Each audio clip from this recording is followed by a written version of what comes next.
Previously on the practice. Has anybody seen Tara? She's with a client. She'll be out all day. I need a typist today, Alan. I'm sure Jimmy can type. What'd you say? Tara works for the firm, Alan, not just you. Forgive me, but since I just brought in $750,000 on top of the $2 million before that, on top of the $3 million before that. The guy is monopolizing associates like he's a partner, which he isn't. I'm sick of this. And I'm also sick of you making excuses for the guy. You bugged a hotel room to get illicit private pictures. You then used those pictures to commit extortion. You have stepped way outside the law. I gave you my word that I'd sooner take myself down than this firm. I meant that. Well, you're taking yourself down, and you're taking us down with you. You're a very interesting woman, aren't you? If you'd like to go to a nice restaurant, share a lovely bottle of wine, but you don't want that. You want to do it on a conference table because it's debased. Get some help, and then ask me out to dinner sometime. I don't get it, Eleanor. I see nothing redeeming about that man. You have to know him, Jimmy. Listen to me, Alan. I'm tired of listening to you. You're not that interesting. I'll keep completely out of your way. You stay the hell out of mine. He's gone. Eugene. When this trial is over, that man is gone.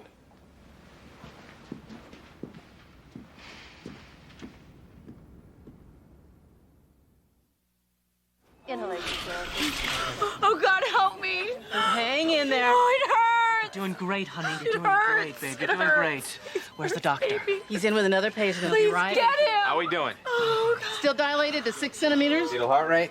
Stable in the 140s. Please do something. Mary, let's retest for protein. Mary, you've only been here an hour. It takes time. It hurts. Well, I can start you an epidural, but I think it's a little late Wait, for that. fetal heart rate's dropped. Oh, my God. Looks like an abortion. Blood bank. We need two units. She's crashing. Get her to the OR now. Mary? Okay, we're Mary, I need you to disconnected. stay with me. Stay with me now. We Let's ready? roll. Go. Let's Here we move. go. Come on. Mary, I need you to stay with me. A little on Stay with me, Mary. C-section. Stay with me now. Stay with me. Mary, come on, honey. Come on, Mary. Hang in there. Go, go. Let's go. Move. Stay with me. That's what he said. The nurse pushed me out of the room, so I waited in the hallway, praying. Can you tell us what happened next? The doctor finally came out, said my daughter was okay, but Mary didn't make it. She died on the operating table. Tom, when you first arrived at the hospital, She was in severe pain. We told them. They just put us in a room. they didn't do any tests. Yes, some, but they just said it's labor pains, which Mary knew was wrong. She kept telling them. They just dismissed it. Did your wife see a doctor during her pregnancy or receive any kind of prenatal examination? We couldn't afford it. I was an unemployed musician at the time. Did you have and health insurance? No. So she never knew that she had an abnormal uterus. No. And when you arrived at the hospital, you told them that your wife was in labor? Yes.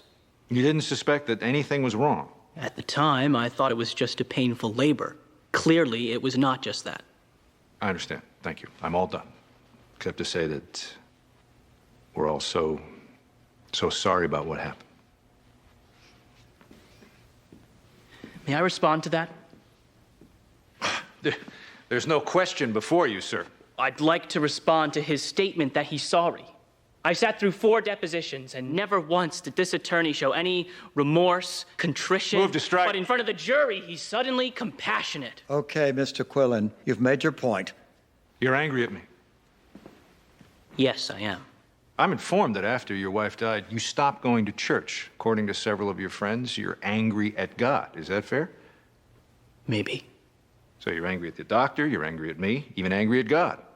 Given that you never got your wife any prenatal care whatsoever when a simple checkup perhaps could have saved her life, are you at all angry with yourself?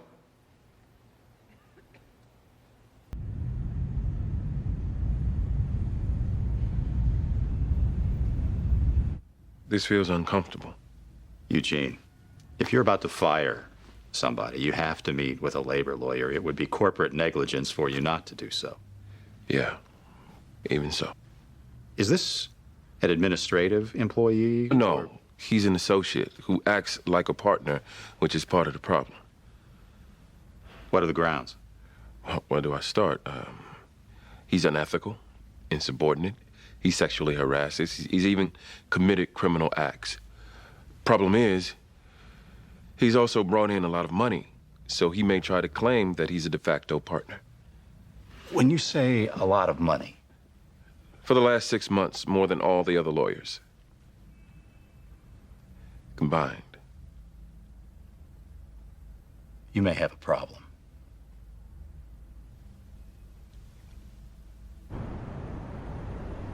During the course of labor, her uterus ruptured, which ultimately was the cause of death. She bled to death. Yes. In your opinion, Doctor, could Dr. Platt have prevented Mary Quillen's death? Could have and should have. She was in severe pain. She wasn't dilating. A C-section was indicated, and he failed to perform one. This death was easily preventable. The autopsy showed that Mrs. Quillen had an abnormally small uterus, which might have caused it to rupture. Correct. But Dr. Platt had no way of knowing this, did he? Mrs. Quillen never had a prenatal exam. Many women don't have prenatal exams. Doctors still manage to give them adequate care. Your client didn't. I see. Were you in the delivery room that night, Doctor? No, but your client admits the patient was in labor for an hour. He saw her suffering severe upper abdominal pain. He knew her contractions had stopped. He had more than enough information to do an immediate C-section, and failing to do so... Have you been paid by the plaintiff to give your opinion today? My opinion is not for sale, counsel. It's based on the facts presented to me. But a lot of those facts were not available to my client that night in the ER, were they, Doctor? Perhaps not, even so. Thank you. And though your opinions aren't for sale, how much are you being paid for today's court appearance? $3,000. And how many times have you testified in medical malpractice? Objection, this is irrelevant. Your Honor?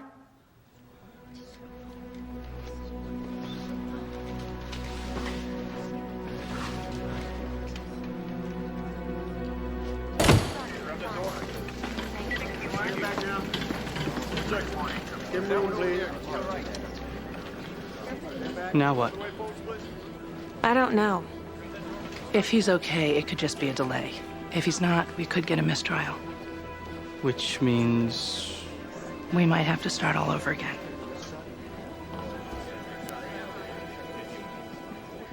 The earliest I could possibly get out is 7. It'll probably be close. Where are you going at 7?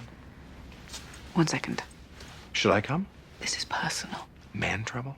Do you mind? Tara, if it is a man, I could be of tremendous help. In a prior life, I was Cyrano de Bergerac. Well, I'll keep that in mind. To whom am I talking? This is Tara's uncle from the more disturbing branch of the family. Stop it. Have you two been kissing? Alan! Go to the corner and sit. I'm just trying to help.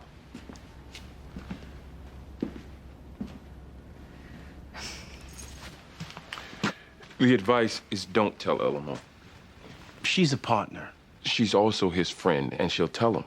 Now, if he takes clients or files, then what? So, how does this go down? Well, as we fire him, we send out pre-written letters by registered mail to all our clients, explaining the split, inviting them to stay with us. We also have a locksmith on standby to change the locks. We change the passwords on the computers. All of this has to happen as we fire him, not a minute before, because if we jump the gun, he can paint it as bad faith. As opposed to being on the up and up. It's a dirty business, Jimmy, but according to Labor Council, it's the only way we can do it. I need 2 votes. You with me?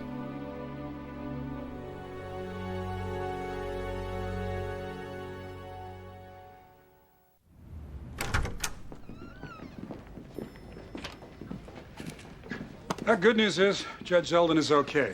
Bad news is doctors have prescribed bed rest and he can't continue. So... I'll take over. His clerk has brought me up to speed.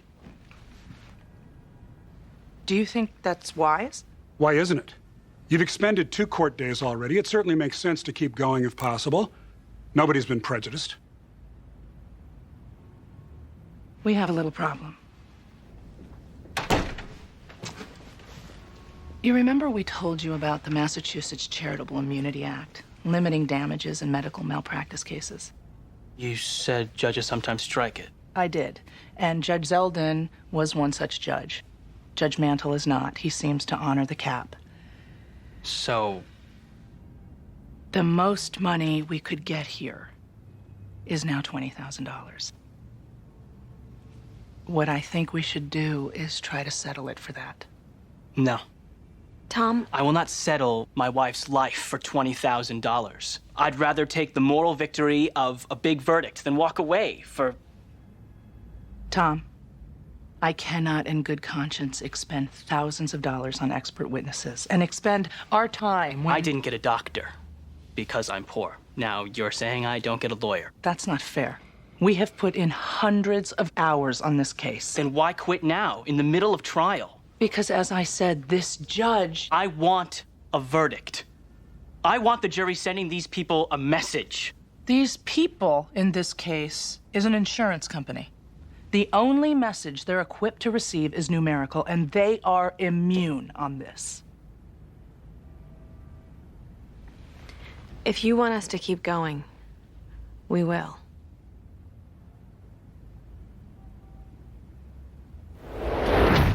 Why? Because he hired us, Eugene. To win a judgment that now you cannot get. This judge is fair, Look, and she's a partner, billing out at $400 an hour. You bill out at $250. This case could take a week. Pay no attention to him, Jamie. Good for you. I feel the mean man glaring at me.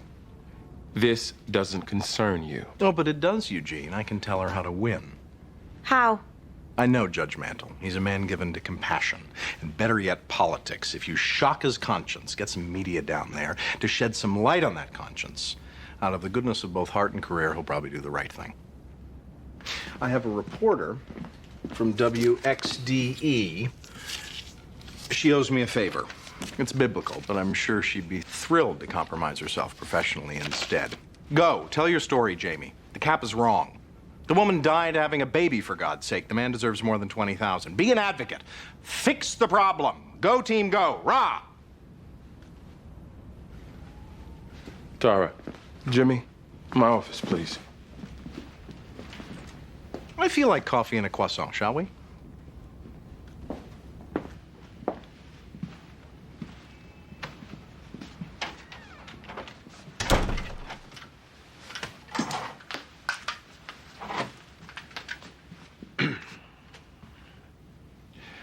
This is confidential information. It is a partner matter. You are not to share this information with anybody other than Jimmy and me. Clear?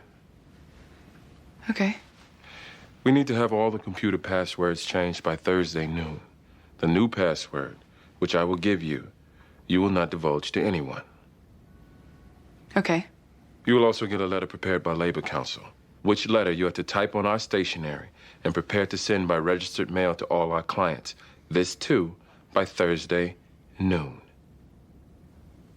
Okay. This is extremely confidential. I will trust you to respect that confidence. Okay. That's all.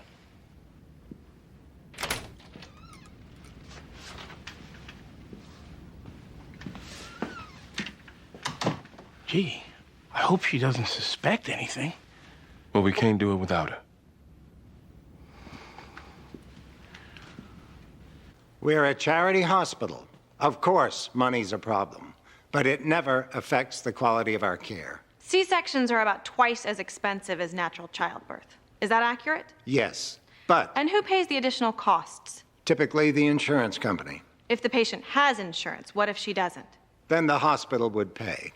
But that's not why we encourage natural birth. It's safer, the recovery time is shorter, and frankly, too many doctors perform unnecessary C-sections. But at St. Teresa's, women without health insurance are 5 times less likely to have a C-section than women with insurance. So That's true of most charity hospitals. that's your excuse? They all do it? We are not forcing poor women to have dangerous births, and I take offense when How you... many women able to pay for a C-section have ever been refused one? I'm not certain. None. The only women refused are impoverished. Poverty has nothing to do with this. Poverty is what killed Mary. That's a lie. Argumentative. Sustained. True or false, doctor? If Mary Quillen had the money to pay for a C-section, she would still be alive today. False. That is false. Most women want to give birth naturally, do they not? Absolutely. In fact, the movement to encourage natural childbirth is very much a feminist issue. Has St. Teresa's policy of reducing C-sections been reviewed by the state's medical board? Yes, our policy has been approved as safe and appropriate. Has your hospital or Dr. Platt ever been disciplined by the state medical board for what happened here? No, because as terrible as this outcome was, we did nothing wrong. Did nothing wrong? How many affluent women die delivering babies? Even the ones that do, at least the hospital tries to save them.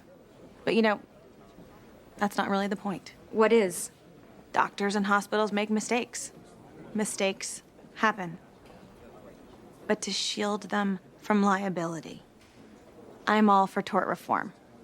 But to put a $20,000 cap on a wrongful death is just wrong. And most states wouldn't even consider this, and Massachusetts shouldn't either.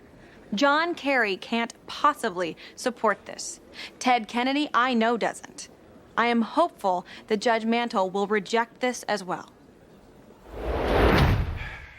That was a cheap shot, Miss Stringer. I would think you'd have the integrity to at least try this case in the courtroom. Is that why you asked for this meeting? To lecture me. You'll be lucky if you don't get censured by the bar, but that's not why I called for the meeting.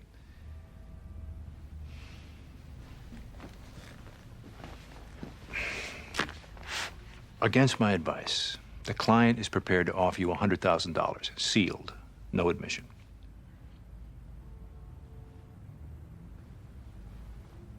First of all, a woman died. 100,000 Is 80 more than you'd otherwise get under the cap. Then why would the hospital offer it? The hospital didn't. I'm making the offer. Out of your own pocket? Yes, and I'll tell you why. Robert. No, let's just deal straight. Does that violate some attorney code of conduct? If I lose here, cap or not, my insurance carrier will drop me. They do it to OBGYNs all the time. They will do it to me. You've said enough. You represent the hospital and the insurance company, Brian. Nobody's really speaking for me here. I'd like to. I have never been found by any medical review board to have committed any malpractice, ever. And yet, I've been sued 7 times. Bob. We're getting sued out of business, and...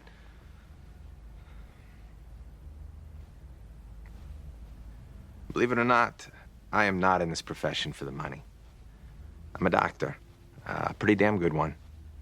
My father was an OBGYN. It's all I ever wanted to be.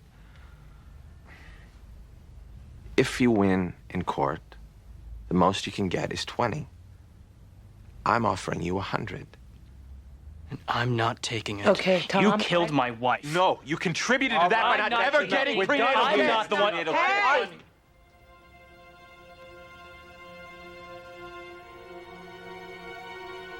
The offer is rejected. Let's go. I'm offering you every penny I have. And it's not enough.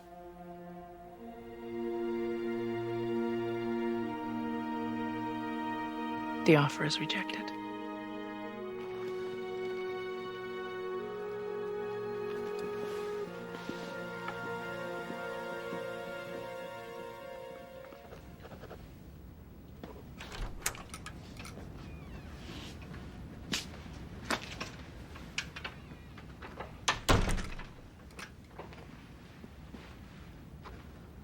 Working kind of late? Oh, no. I'm just pretending so as to impress and inspire my office mates.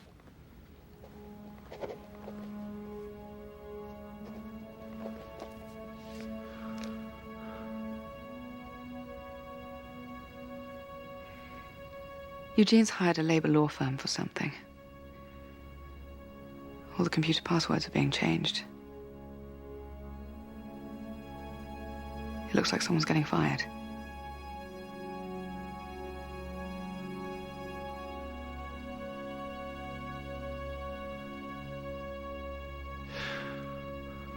I'm sure it's nothing.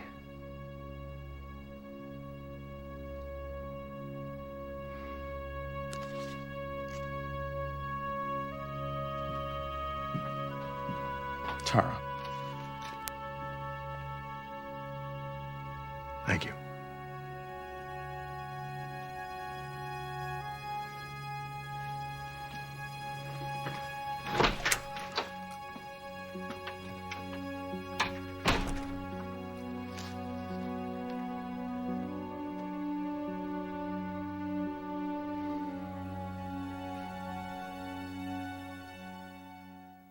I'm all for tort reform. But to put a $20,000 cap on a wrongful It's getting death, play. I guess that's good. most states You ready for the doctor? I think so. I gotta go hard, right? I would. Clearly, he has a button. If you can get him to go Howard Dean up there, that could help. I just don't want to come off as a monster. Jamie, we need to accomplish 2 goals here. First, to get a favorable verdict, which will be tough, because between you and me, I'm not sure this doctor committed any negligence. And second, even should we win, the judge has to be outraged enough to strike the cap. Now, the book on this judge is that he does rule from emotion sometimes. So go for it. I've got the draft letter pretty much done. I emailed it to the labor lawyer. He sent it back with some minor changes, but I want you to review it too. When do we tell Eleanor? She's back from court at lunch. We'll tell her then, just before we tell him. Hello, Eugene. What? Listen, I've been having trouble getting into my computer. I was wondering if you could help. Almost seems as if the password's been changed. But I'd know if there were a new password, wouldn't I? I mean, you wouldn't change it behind my back, would you? That's something Jimmy might do, but not... Oh, hello, Jimmy. I didn't see you there at first. Not surprised, though, following closely as usual, waiting for orders, hoping for a few scraps. Anyway, Eugene, forgive me if I seem overly concerned, but well, it's just people have screwed me over in the past. And I don't like getting screwed over. You've been a bad, bad cowboy. Get him in here. Eugene. Get him in here now. I've delivered thousands of babies over my career. I never lost a mother until this case. You were monitoring her. Did you miss anything? I don't think so. Had she seen a doctor during her pregnancy, I would have known about her uterine abnormality, and I probably would have gone with a C-section sooner. Probably would have? Natural childbirth is always preferred for the baby and the mother. Doing C-sections without cause is bad medicine. She wasn't in labor that long, and we had no warning she was in danger. Predicting uterine rupture in a healthy woman who never gave birth before is almost impossible. This was a tragedy, but it is not one we could have avoided.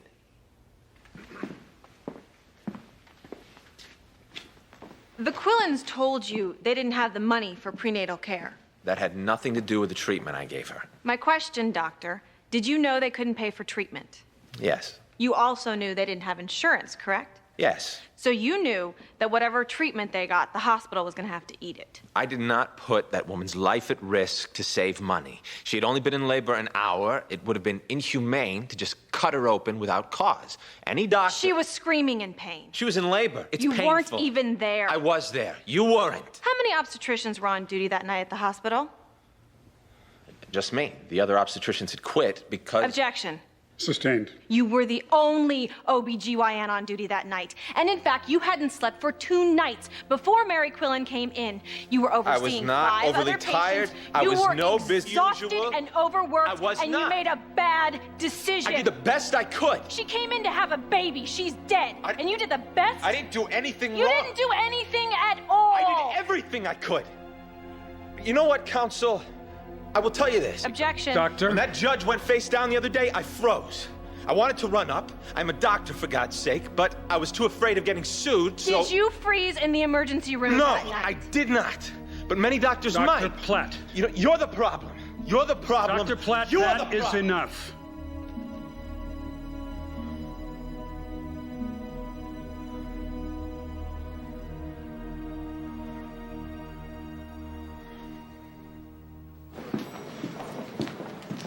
Did I go too hard?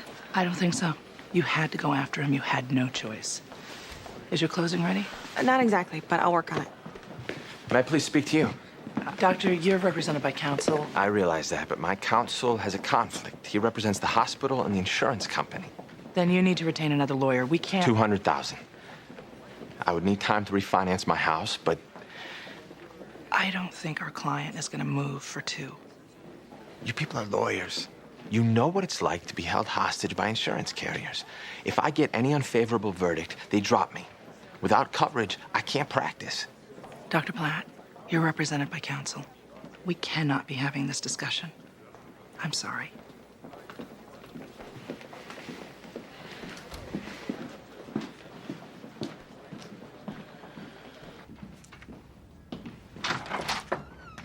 You need me?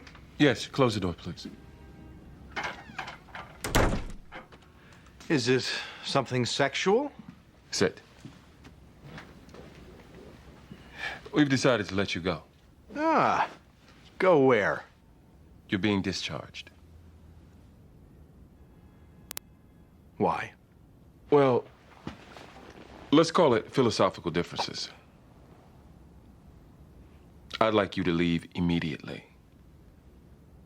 Is Eleanor in on this? Eleanor doesn't know yet, but she'll be informed.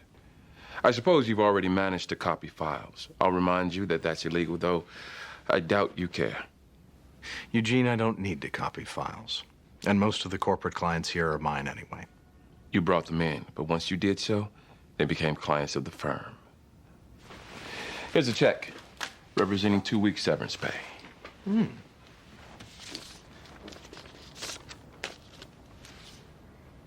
I've generated fees in excess of $6 million. You've handed me a check for $15,000. You can keep it.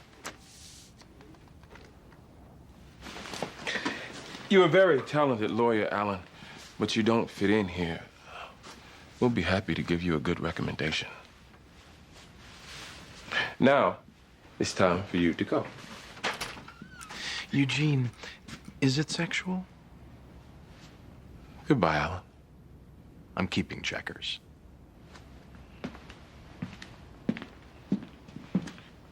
Tara?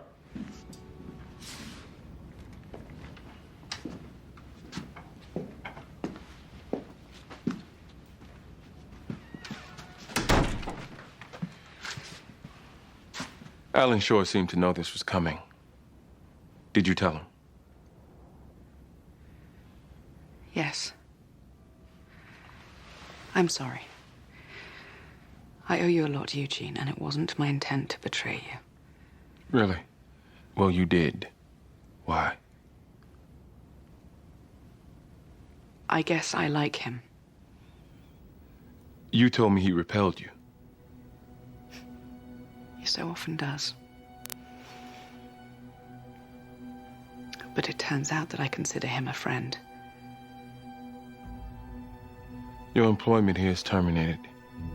You'll be given 2 weeks severance. Your discharge is effective immediately.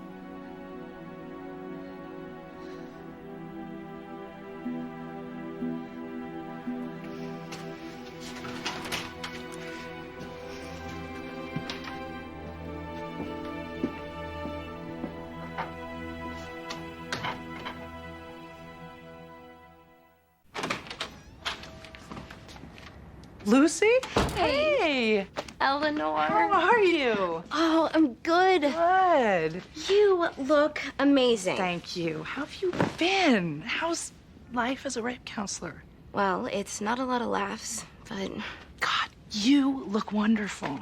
What brings you by? You just saying hello? No, I'm just filling in a pinch. Filling in? Where's Tara? Eleanor, can we talk to you for a second? Sure.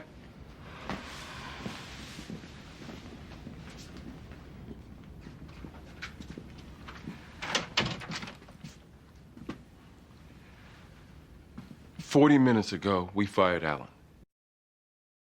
I'm sorry?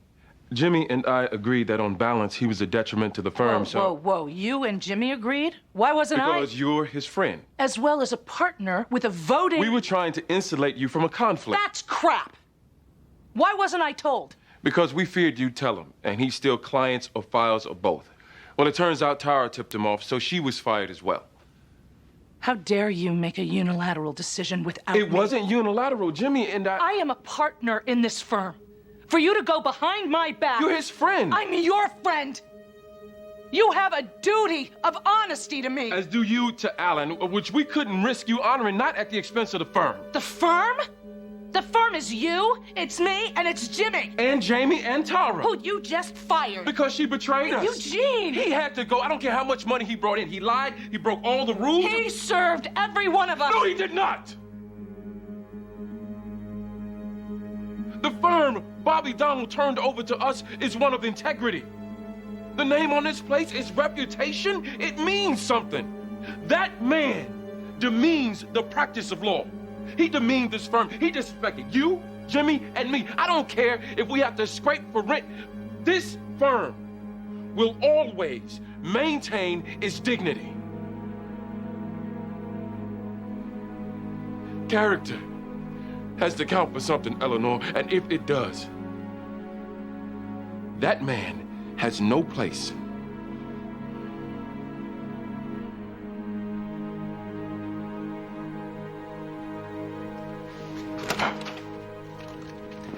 We need to get going. Jamie, can you close without me there? Sure.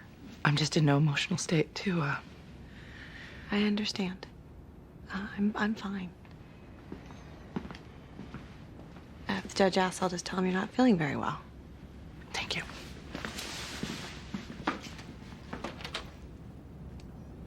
I better get to court.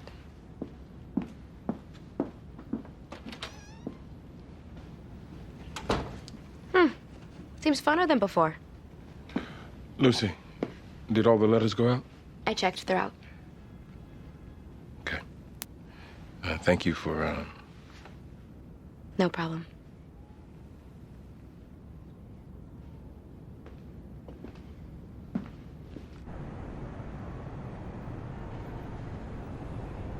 Everyone says frivolous lawsuits are destroying medicine. Insurance companies blame lawyers for driving up health costs. But you know what? It's a lie. Malpractice suits are down nationally. Doctors and hospitals are making more money than ever. The most recent study shows that for every lawsuit filed, there are at least 10 acts of gross malpractice that never lead to any action. New laws are making it harder and harder to even bring these cases. Yet almost 100,000 Americans died last year because doctors and hospitals made mistakes. 100,000. Mary Quillen died because she couldn't afford a C-section. That's worse than negligence, it's discrimination. And it happens every day. It's somehow become bad business to treat the poor. And healthcare has become a national disgrace. A message needs to be sent. I don't have the power, but you do.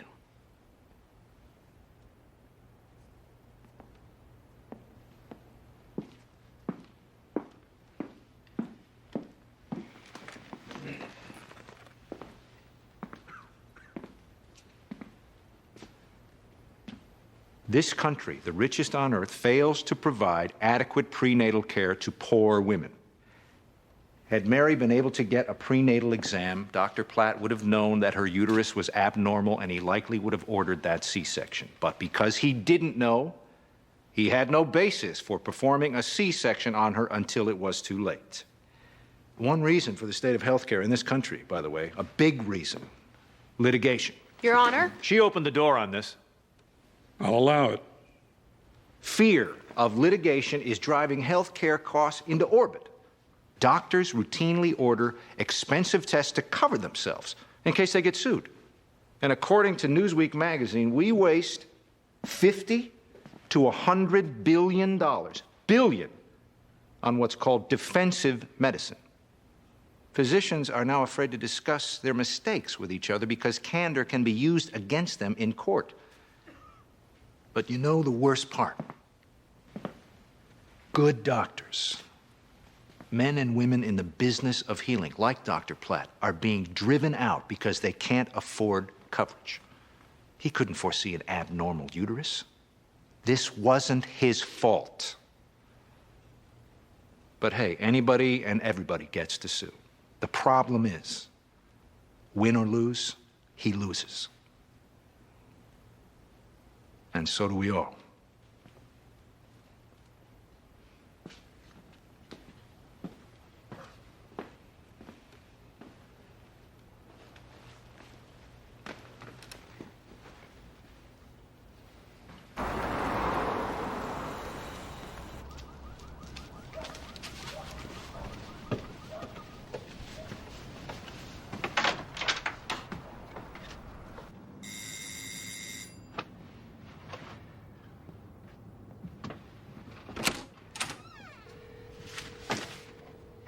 Is he here? Oh, I've been calling him, actually. I'm trying him again now. Hello, you've reached Alan Shore. I'm currently with a prostitute if you'd like to leave a message. I've left him 6 messages. He's not returning. Okay. Listen, Tara, I'm very sorry that it... I deserve to get fired. Eleanor. I betrayed Eugene. I'm willing to accept responsibility for it. If I hear from him, I'll let you know. Okay. Thanks.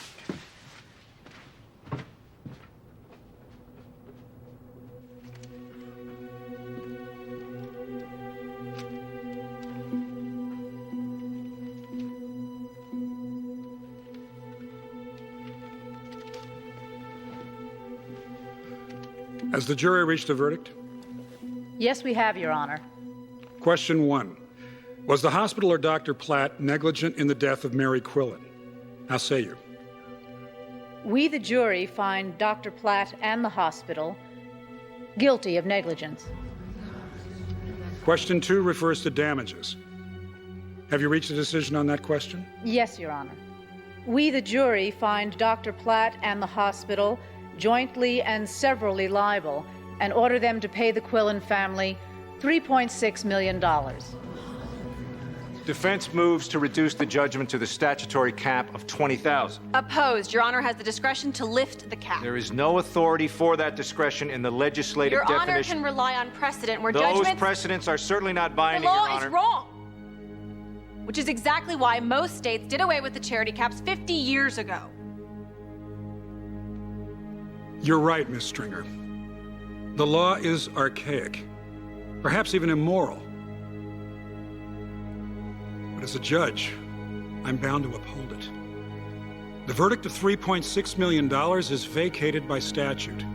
The verdict is capped at $20,000. Members of the jury, you're dismissed with thanks. This matter is adjourned.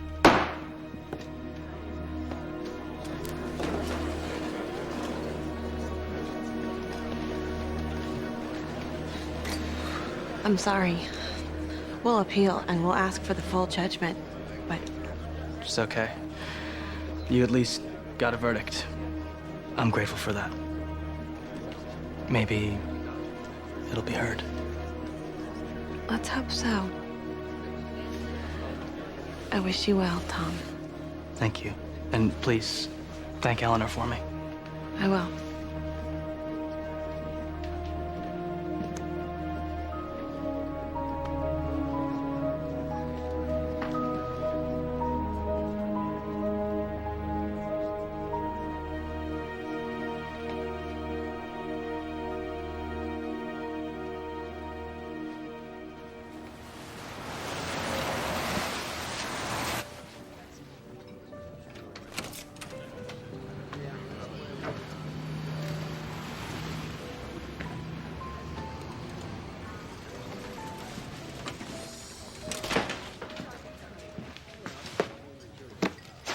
What's new?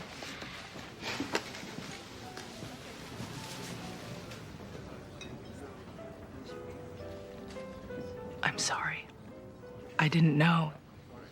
I know you didn't.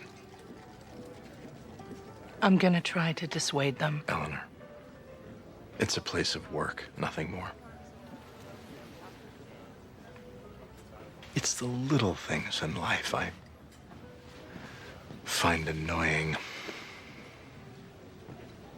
If you could just get Tara's job back, she didn't deserve. Hey, my friend, you and I are going to see a lot of each other. Everything's fine, Eleanor, I promise. I'd even go so far as to say it's all for the best, so let's see you smile.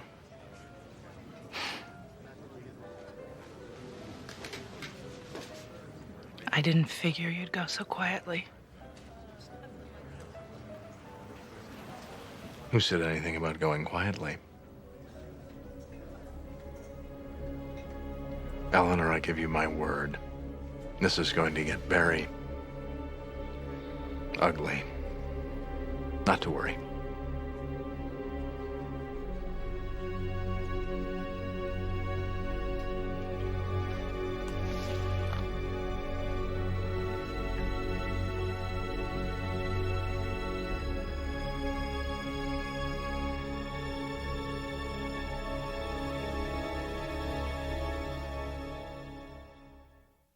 Previously on The Practice. We need to have all the computer passwords changed by Thursday noon. This is extremely confidential. Eugene's hired a labor law firm for something. All the computer passwords are being changed. It looks like someone's getting fired. We've decided to let you go. Go where? Here's a check representing 2 weeks severance pay.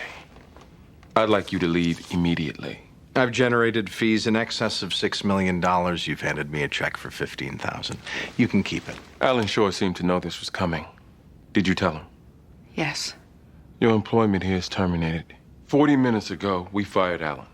I'm sorry? Jimmy and I agreed that on balance... You and Jimmy agreed? Why wasn't I? Because you're his friend. That's crap! I'm sorry. I'm gonna try and dissuade them from... Eleanor, it's a place of work, nothing more. I didn't figure you'd go so quietly. Who said anything about going quietly? This is going to get very ugly.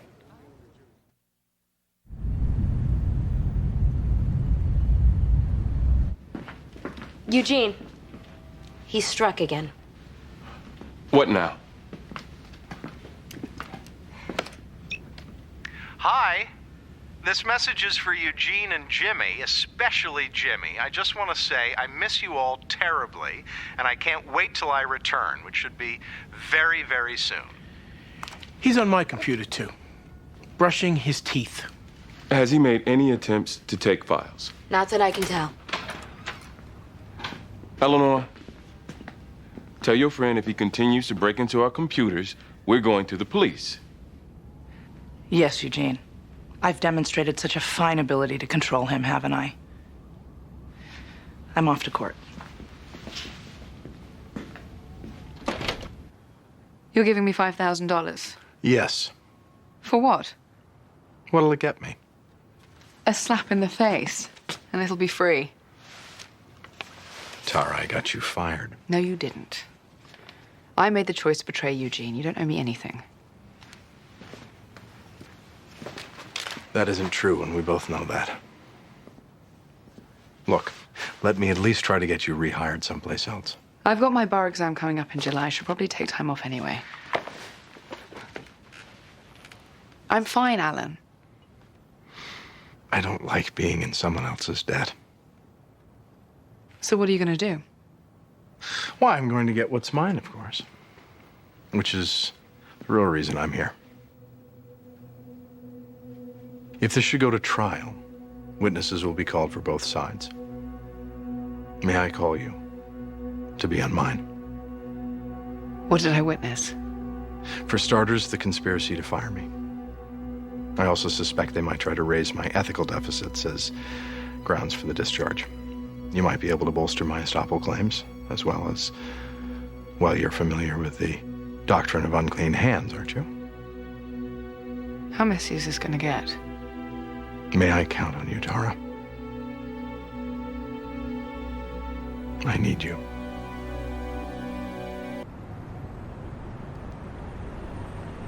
I can't believe they're actually prosecuting me for this. This just isn't right, Eleanor. Carrie, you did hit a police officer. In self-defense. Well, come on. It wasn't exactly... You said you would make this go away. Those were your exact words. I thought I could, but they're choosing to make an example. I will lose my job if I get a conviction. My boss wants to fire me already. And he says with an assault conviction, that's cause. And I may lose my kids, too. Oh, my ex is always revisiting custody, and he's licking himself over this. I cannot get a conviction, Eleanor. You promised me. Carrie, listen to me. We are about to go into that courtroom.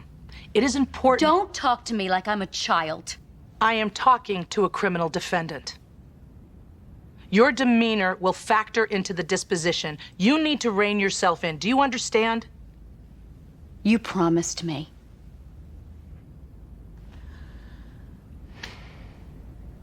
Have you been dissatisfied with our performance to date? Far from it. I think you're superior lawyers. But I did come here because of Alan Shore. And now that he's gone, we certainly respect your relationship with Alan. And I realize our experience is primarily criminal. But we have become full service with some remarkable results in civil cases against the tobacco company, against... Mr. Young, I run a securities firm. Alan Shore has much more experience with... Certainly, if you choose to go to another firm, we will honor that decision. But as your current lawyers, we have a fiduciary duty to advise you that there are many firms that can give you great service. But I must strongly caution you against going with Alan Shore. Why? It is our belief that he is unstable, that he has self-destructive personality tendencies, that he's also prone to committing unethical, sometimes even criminal acts. You're in the securities business. You have to avoid even the appearance of impropriety. One false step can cost you and your shareholders millions of dollars. Now, of course, we would like you to stay with us. But wherever you take your business, I would urge you again not to take it to Alan Shore. At first, she was polite. But as soon as we told her to relocate, she became abusive. And what did you do then? I informed her that if she wouldn't move peacefully and willingly, I'd have to physically escort her. And how did she respond? She said something about me having sex with my mother. And then what happened? I proceeded to physically escort her, and that's when she assaulted me. Officer, I have a videotape made by a bystander, which I would like to play. Objection. Overruled. Okay, we've highlighted you and Miss Moses to make it easier to see. This is, in fact, you? Yes, it is. She's arguing with me at this point. Right here, I put my hand on her elbow to escort her.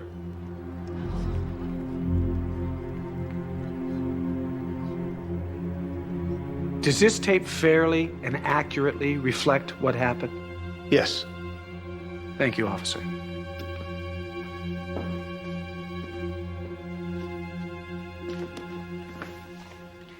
Could you tell us why the crowd was gathered on Boylston Street? There was a presidential motorcade. President Bush was in town. Yes. And why did you object to my client being in this crowd? She was carrying a placard that was critical of the president. So you made the decision to relocate her? Yes, ma'am. Acting in concert with the Secret Service. The Secret Service asked you to remove my client? Not her specifically. When the president travels, the Secret Service scouts a location in advance and directs local law enforcement to set up free speech zones, or protest zones, where those who choose to protest can assemble. So you told my client she had to go 3 miles away down by the harbor? That's where the designated protest zone was, down at... So to carry a placard to protest against the president, one would have to go to a place where the president couldn't possibly see it. It's an anti-terrorist policy.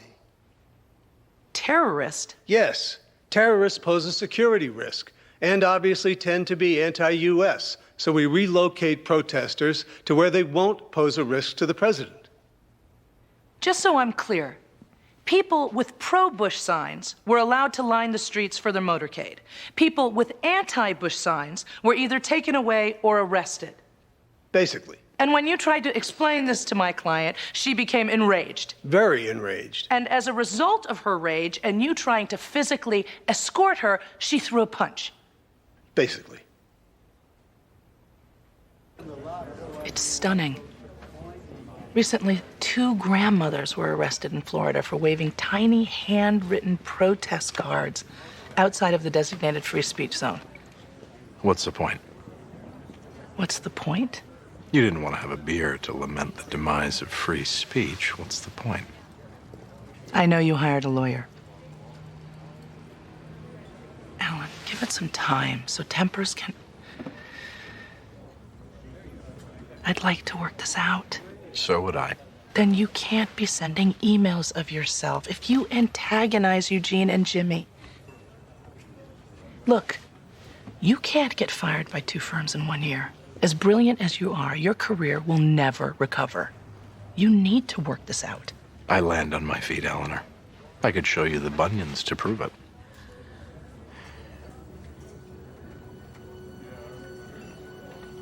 need you to work this out. I can't bear the idea of going back to work with you not being there.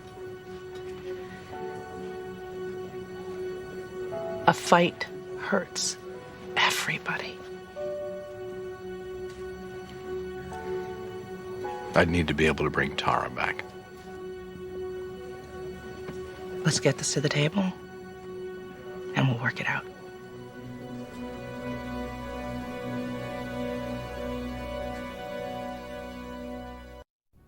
All I'm asking, Eugene, is that you keep an open mind. Has it ever been open? I don't think it's my objectivity that's in question here, Eleanor. Okay. I'm biased. I plead guilty.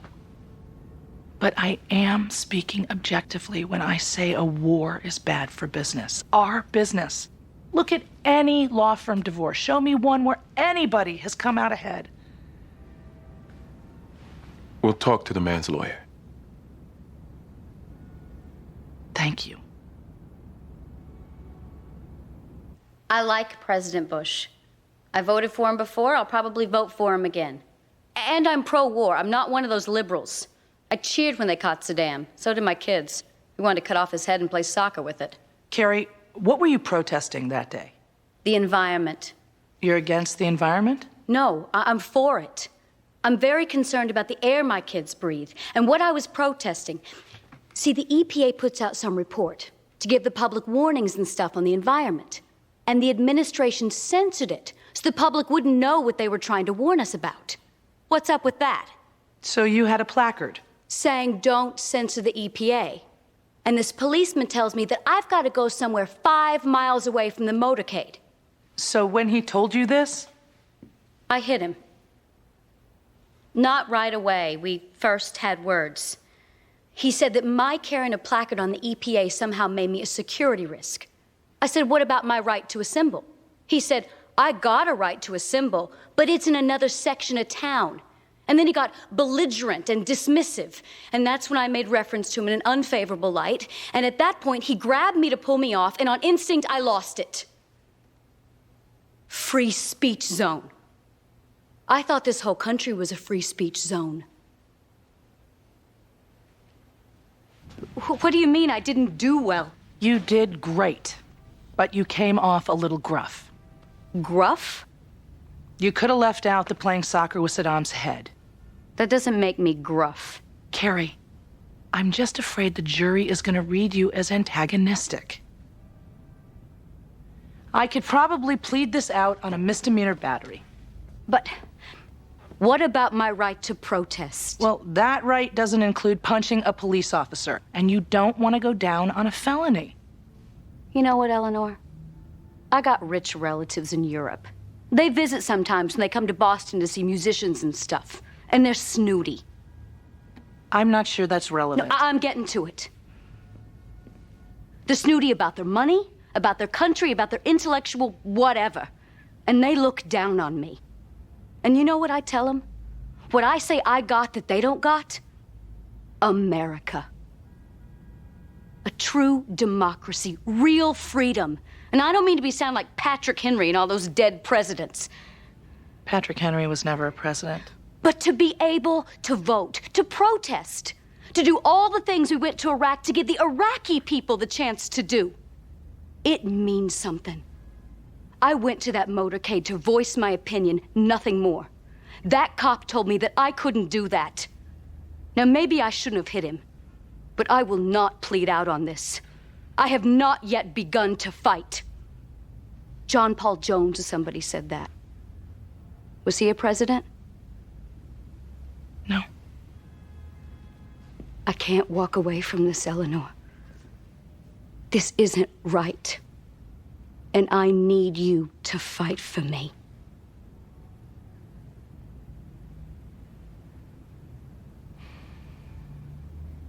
I'm not necessarily defending him on the merits. How can that be? You're a lawyer. He hired you as his lawyer. How can you not defend him on the merits? I don't know all the facts, Eugene. But let's assume, for the sake of argument, the discharge was justified. It was. Well, from my understanding, some of the worst things he did in the beginning, which you knew about. which means he may have some estoppel arguments. Just because we may have known some of the stuff he was up to, that doesn't mean we sanctioned it. I'm not suggesting that. Then what are you suggesting? You took the money. It doesn't seem fair that you would profit from the very conduct you're now citing as the cause. I'm done. Done? You just sat down. Let the man sue if he thinks he's got a case. I'm ready. That kind of emotion suggests that you might be personalizing this a little. Take a look around, Mr. Billings. This is a firm I've given the last 15 years of my life to. Your client, Alan Shaw, devalued that. I take it personally. I'm not ashamed to take that personally.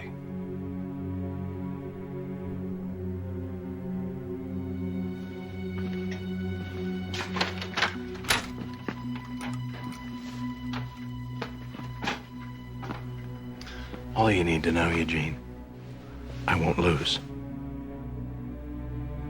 As senior partner, I recognize it would be in the best interest of the firm to work this out quietly and quickly. But you know what? Let's fight, Alan. I want to go to court, lower myself into the trenches, and have the kind of street war I'm capable of.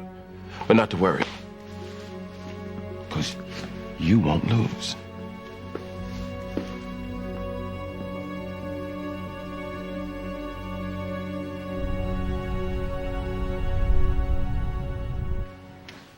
My advice is to walk away. Hey, you and I could start a firm. Assuming I pass the bar, that is. Think how exciting that would be. What is with my head? I'm feeling drunk. Is it possible to get drunk off one shot of liqueur? Probably not, but I've been pouring vodka in your drink, so. Alan. I was hoping it would lead to intercourse. In times of stress, I find solace in warm, dark places. Slipping me liquor to get me into bed. That's date rape. Oh, don't be so trendy. No, really, it's not funny. Is that the reason why you showed up here? I wouldn't have actually slept with you, Tara. It's more about knowing I can. It's the conquest with no fear of infection.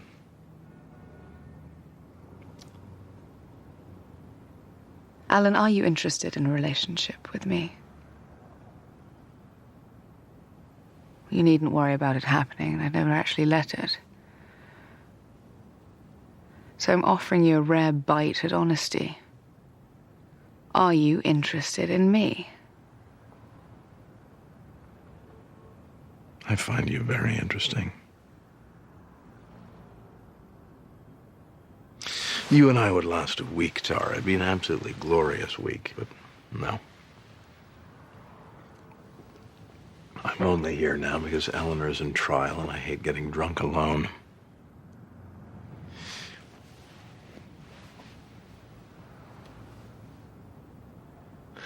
I do have a friend, though. A friend? She saw me with you one night and she couldn't stop going on and on about what it must be like to kiss you. Your friend's a she, even. She had some ridiculous idea that, I don't know, those lips were different from...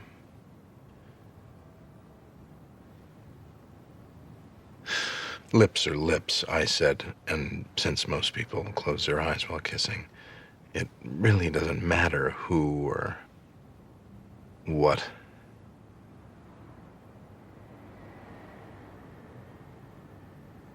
More vodka?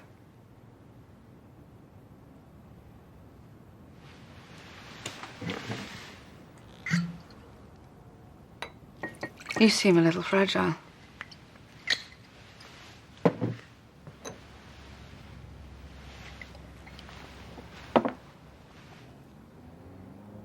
Paul did it, you know.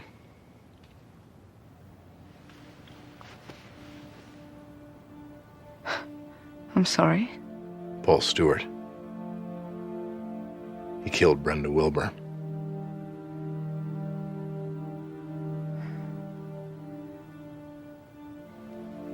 Everything turns out badly in the end.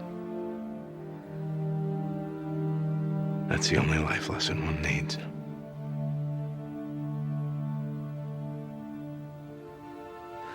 Anyway, I'm sorry to have intruded.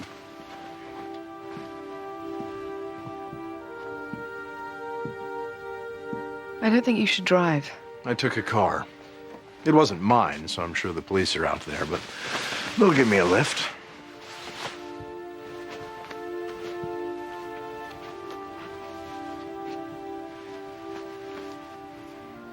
You do know that you and I wouldn't work. I do. You're not nearly tawdry enough for me. Good night.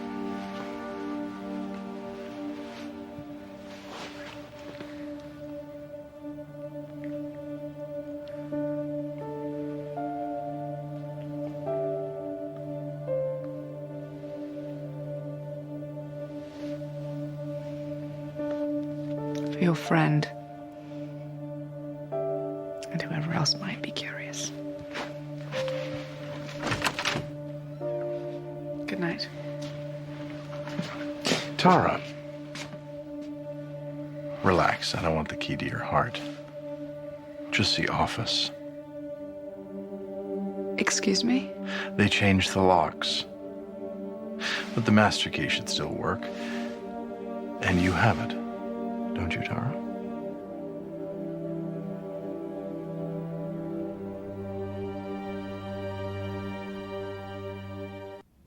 On March 7th, there was a presidential motorcade in Boston. Hundreds of thousands of people came out. Some carrying signs in support of the commander-in-chief, some waving placards in protest. The ones protesting were removed under the threat of arrest. The ones in support were allowed to stay. What's happening to us? I realize we live in a different world since 9/11. Certain liberties we just have to forfeit. Search our luggage at airports, conduct racial profiling, put up cameras to watch us on street corners. None of us like any of it, but we have to understand. But silence our voices? Make it a crime to engage in political dissent? Segregate people based on the content of their ideas? And it's not just going on in the government. Let's look at television. The Super Bowl, for example. They bombarded us with ads on beer, erectile dysfunction. It's okay to see dogs biting crotches and farting donkeys, let alone the halftime show. But a spot containing political content, that has to be shut down. What is happening to this country? Historically, we have always been a nation that has championed the idea. Today, if the government doesn't like your idea, you can be cordoned off to a designated zone where it is guaranteed to get no exposure. It goes against America, against the Constitution, against the principles we fought for in every war throughout our nation's history. Of course, Carrie Moses felt rage. Where's yours? Where's yours? And yours?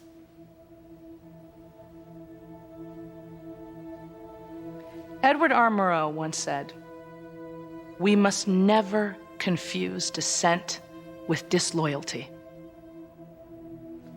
We have either become a country of oppression, or we are just very, very confused.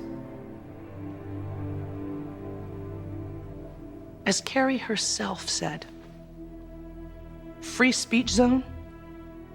Why isn't the whole country a free speech zone?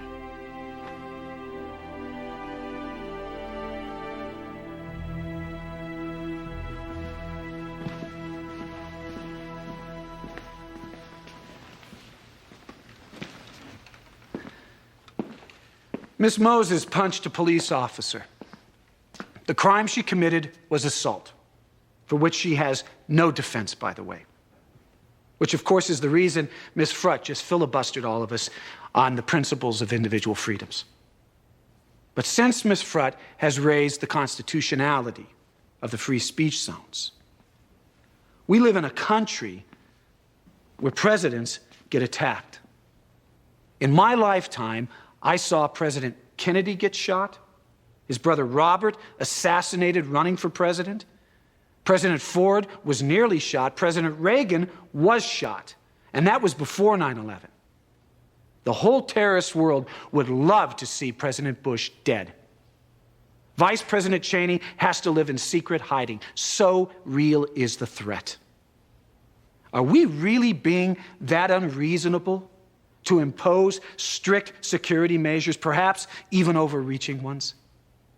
Now, just like Miss Frutt, I would love to go back to the world that we used to live in, where we didn't have yellow, orange, and red alerts. We didn't have to x-ray people's shoes at airports, where we didn't have to guard bridges. The New York police force currently is going through training in preparation for a nuclear attack. Of course, it's nice to lament the loss of our old world. But we have to live in this one.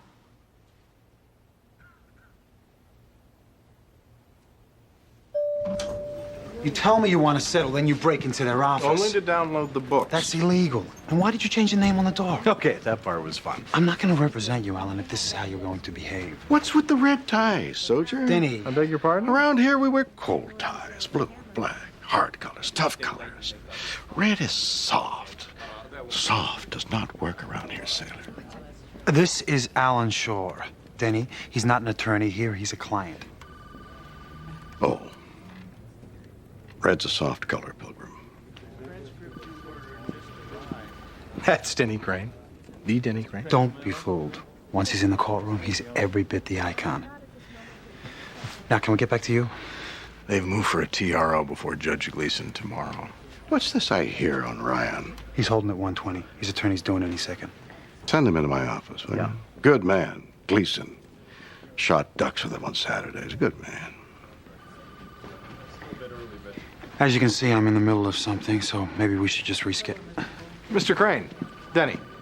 Hello, Alan Shore. Warm tie. Oh, sure. I know you are. Just spoke to you. Excellent. I wasn't sure I'd made an impression. Did I hear you say you duck hunt with Judge Gleason? Yeah. Good man. Great shot. You shoot? Do I shoot? Let me tell you. Do I shoot? Can I talk to you for a minute? Why does the door... Don't ask. What happened? He got the master key. We think from Tara. He downloaded the financial records and accounts receivables. He also... Also what? All of our clients got this email. Alert, wardrobe malfunction. Alert.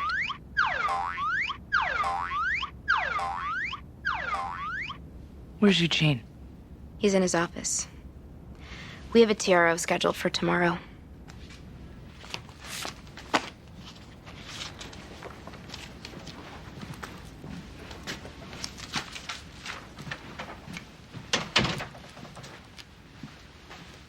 He took records? Yep, and he mangled our system, so we're having trouble pulling stuff up. I'm sorry for...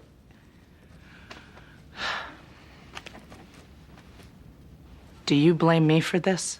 You vouch for the man. I certainly didn't think... You vouch for his character. And after all the crap he's pulled, he's not broken into our office, stolen files. Eugene, You spoke for that man's character, and he's held us up to disgrace. Now we're gonna have to endure a big public spectacle of...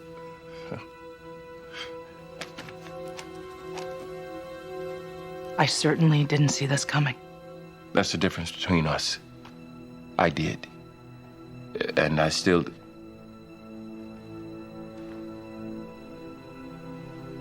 So what's happening now? What's happening now is we're going into court trying to enjoin him from taking any of our clients. What's happening now, Eleanor, is the beginning of a war. And what's happening now, you have to choose a side. You can't be on the fence anymore. Eugene, you know I'm on your side. Do I? We need to vilify this man in open court, Eleanor. Look me in the eye and tell me you're prepared to do that.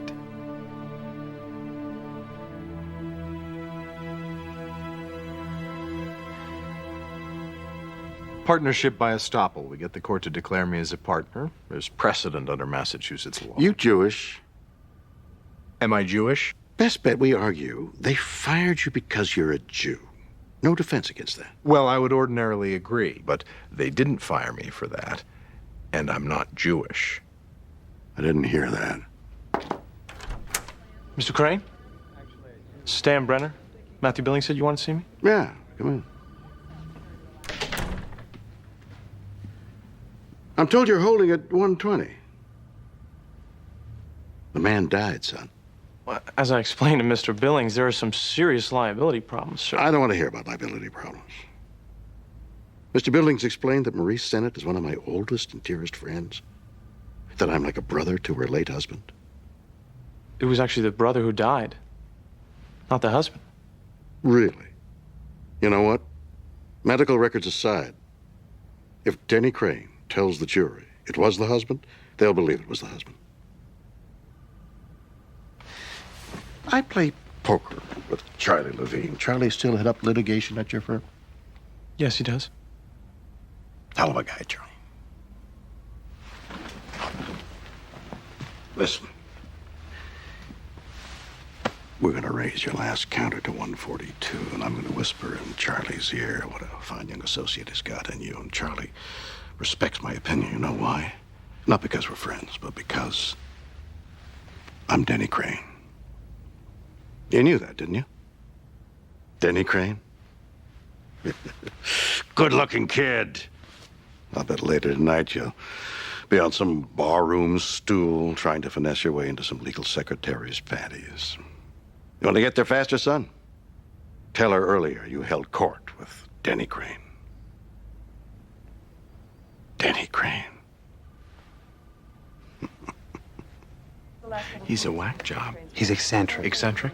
He's asking me to plead Jewish. You hired him. Why didn't you stop me? You went running off before I even... You need to argue this motion. Alan, I promise you, once he stands up in court...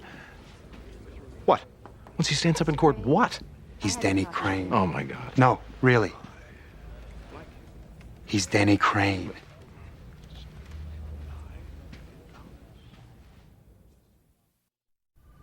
What do you mean, you'll do the arguing? Since I know the case best, I thought... You hired Denny Crane. I did, and I want to reserve your thunder for later.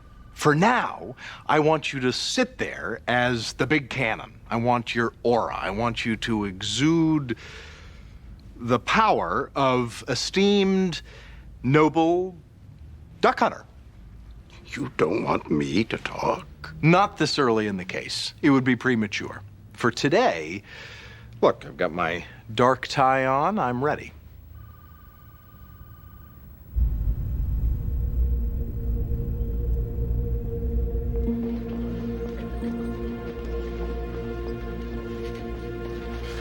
I'm feeling nervous. How much longer? Soon. Feeling nervous.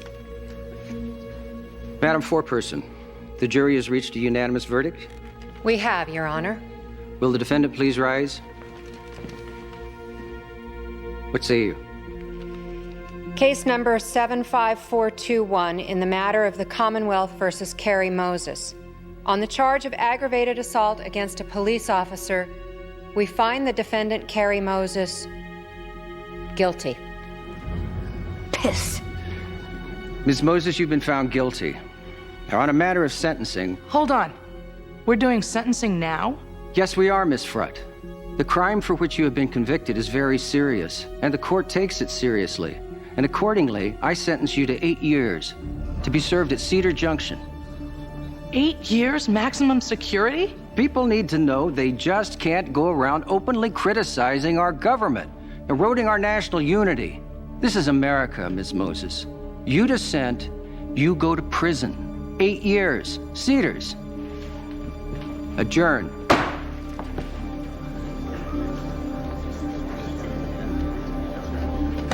Eleanor, I'll lose my kids. I mean, how could he do that? How can I get... Take it easy, Carrie.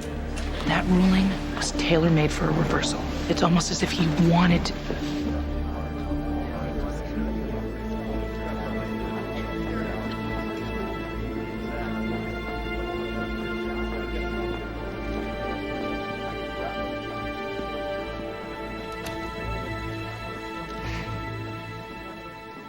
The fact that Mr. Shore broke into our offices during the dark of night to illegally access our computer records, to steal and download financial information, this conduct is evidence of his moral turpitude, and accordingly... Objection to the word turpitude. I don't know what it means, and I especially don't like moral. It's ambiguous. Mr. Shore, you'll get your turn. He's mocking these proceedings the same way he mocked our firm, the way he mocks the law. Objection to the term law mocker. Mr. Shore, are you taking this seriously or not? Your Honor, the firm was dying. Its name partner, Bobby Donald, walked out the door. They were hemorrhaging. I saved their collective asses. That is categorically false. I've seen the books, Eugene. Remember, I stole them. Our firm has always been financially viable. Our financial health has now been jeopardized by him. Your Honor, this man is a chest thumper. Watch. Yes, I chest thump over ethics. Yes, I do. Well, hold on there, son. Denny Crane. I'm not finished. $9 million. I beg your pardon. Al Shore's billables exceeded $9 million, that in a period of 7 months, beating all the other lawyers combined by about 6.5. After they accepted the money, after Al brought in clients amounting to 80% of the corporate business, they threw him out. No profit participation, just a check for $15,000. It will be a testament to Mr. Young's powers of persuasion if he can make that sound good.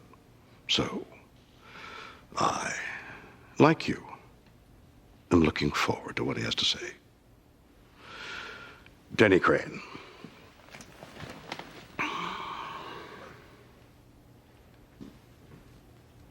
It's not that I didn't appreciate your riveting performance, but I've mainly retained you to sit at the table as honorary friend of judge. Let me tell you something, Tiger. Tiger. You want Denny Crane to talk. When Denny Crane talks, E.F. Hutton listens. My presence alone, my presence is so powerful, I don't even have to talk. Sometimes I'm better when I don't talk. This was my thinking. I'm Denny Crane, damn it. The judge is back.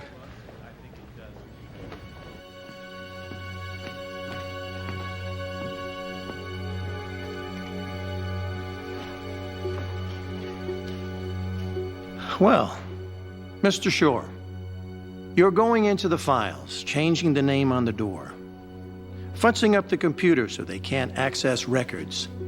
That was a real low, dirty, sneaky, sleazy thing to do. But it begs the question, whose firm is it really? A law firm isn't just a name, it's a business. Most of the business seems to be Alan Shore's. Without a contract, we need to hear evidence.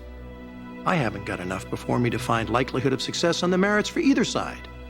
So no injunctive relief will be ordered today. I'm scheduling an evidentiary hearing for next week. We'll reconvene on Monday, 10 o'clock. We'll take off our gloves and have at it. After that, I suspect some of you will be in business and others won't. Until then.